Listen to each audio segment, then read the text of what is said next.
Good morning. My name is Sharon Shepherd, and I am a businesswoman, the manager of a medical office for more than 35 years and part owner of a commercial property. Business is important to my family. Like all of you, we are deeply affected by business decisions made by this city. I have the experience to lead our city of Kelowna to being the best, most beautiful mid-sized city in North America. During my 3 terms as councillor and 2 terms as mayor, I pursued the needs of our community relentlessly and diligently. With a number of new faces poised to join City Council and facing a number of crucial initiatives, it is vital that we have leadership with the experience necessary to navigate the challenging but exciting waters ahead.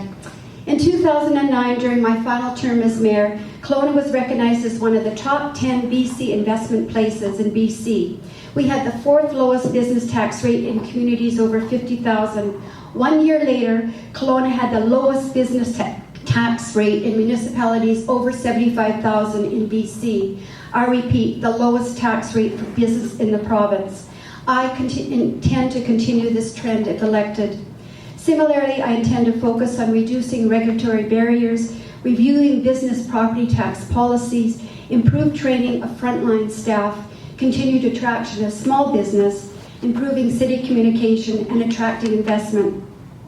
While mayor, I did monthly updates to the chamber and in partnership held mayor breakfast with business. I intend to make this an annual event, the Mayor's Business Summit. It would be a goal to act upon through the recommendations in the ensuing year. I am Sharon Shepherd. I have the experience and plan to lead Kelowna 2014 to 2018. Thank you. Well, good morning. And budgeting is actually a very essential part of our planning for the city of Kelowna. And that is going to be one of the first challenges that the new council will undertake. Budgeting usually occurs in November, but because of the election, it will probably be sometime in January. So you're going to have a fairly new council that is going to do the planning and budgeting for the upcoming year. This budget likely will not have an opportunity for the individuals at the table to change the process of how it's being done. So when we were asked about how to measure, how well we're doing, I think that certainly is absolutely essential and would be an intention of mine over the upcoming years to plan how we will measure our successes, how do we get input from the public. I've been very concerned that it seems that it's a half a day to 1 day of budget deliberation that occurs annually. Lots of planning goes into place prior to that, but really it's 1 day in the public face. I'd like to have our regular meetings where there are budget deliberations that are going to impact future budgets, to have those numbers in front of council, in front of public, long before they hit the annual budget. So, doing the measuring policies, having whether it's a livability index, whether it's increasing the number of employable individuals in our community, absolutely essential. But it's going to take some time to develop that process with a fairly new council, and the first year will be, responsible to do that. Thank you very much. And I'm actually one of those graying people, I gather. However, we are living in a beautiful community, and the quality of life that we have needs to be retained and maintained. And that will be for all ages that move here, live here, and plan to come here in the future. The senior population is increasing, and I think that we have to address that. There are needs for the senior population in housing, transportation, and accessibility issues. We have to continue to work on those initiatives. But we also have to look at how do we attract and retain the young people, young families that want to live and move to our city. We are very fortunate. We have an amazing health facilities in our city, and it is growing. And that is one of the reasons that many people want to move here. We also have a university and a college that are attracting our younger generation. So we have an opportunity to have a very balanced community, and whatever the age difference is, I think that we will continue to thrive, and the quality of life initiatives that we have here, we must maintain. We want to be, or I want us to be, on the leading edge. I want us to be on the leading edge of the environment. We have to remember to keep our air and water quality clean and healthy. I want us to deal with social issues that are in our community, both for the young and the old. I want us to look at cultural opportunities and also to look at the importance of the economics, because all of that comes into play. We're very lucky, and that's why I think we all live here. Thank you. Affordable housing is a topic that has been ongoing for years in this community, and there was a housing study done which identified short-term and long-term goals, and certainly the secondary suite throughout the city, that initiative, and I'm very happy that this council carried through with that suggestion that should be done.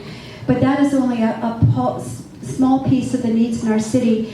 When we talk about affordable housing, we need to identify social housing, which is the needs for those that are, we had 4 social housing projects during my tenure in office, and those, I think, we are not finished with the needs of the vulnerable in our city. There's also attainable housing, which is a new word that is used that means that it's more affordable for those first-time home buyers, and there's all sorts of incentives that are being discussed and used in order to make home ownership viable. Rental is a huge issue, and I can tell you that I have been at the table for years debating along with other leaders across this country to get the tax incentives changed for rental housing.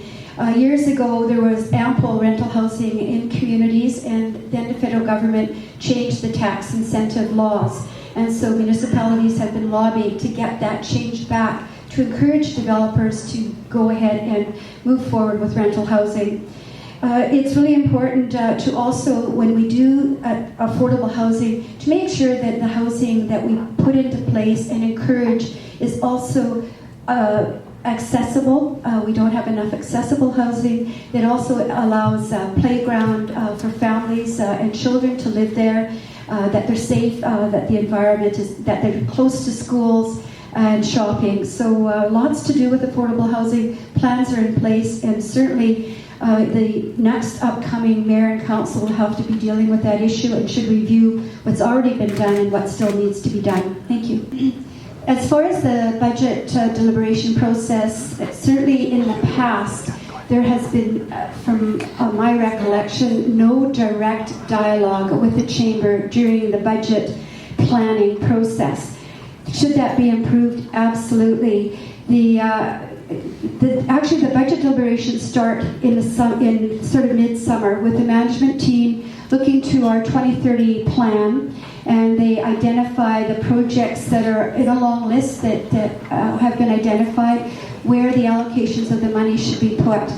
So from my perspective, that during that planning process, that is an opportune time to engage the business community, the Economic Development Commission, certainly the DKA, the URBA, the Pandozi merchants, in general, the business community and the general public as to what are the identified priorities for the upcoming year. So our budget deliberations have not been as transparent as I feel they should be, and that certainly would be something that I would be bringing to the table.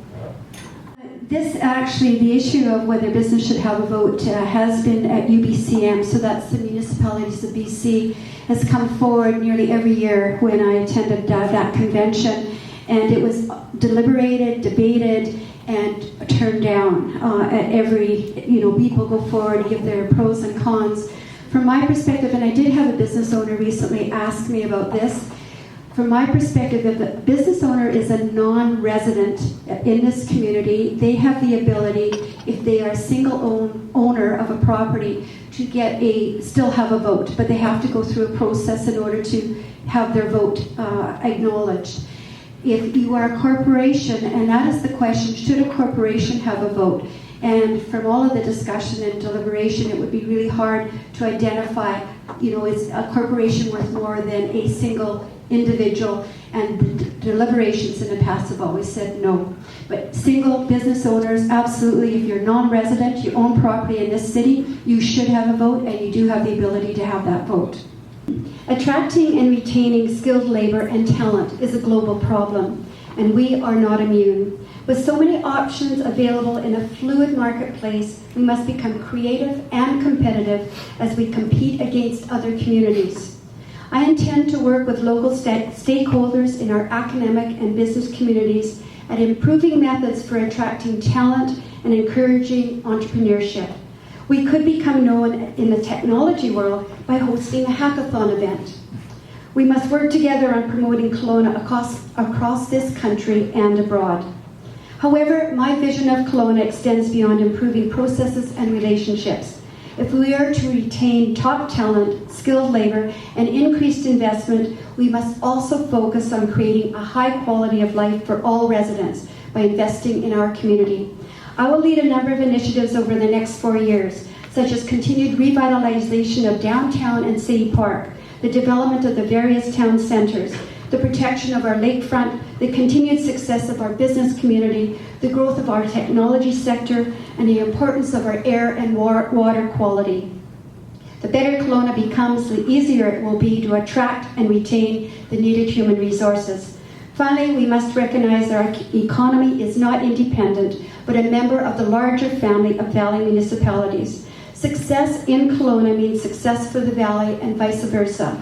If elected, I intend to continue the efforts I started as Mayor of Valley-wide initiatives and projects to promote growth and prosperity throughout the region. In closing, I am a businesswoman that cares about business in this city, and I have the experience through politics, through community leadership, and through my own personal career to lead this city over the next 4 years. Vote, and please consider voting Sharon Shepherd. Thank you.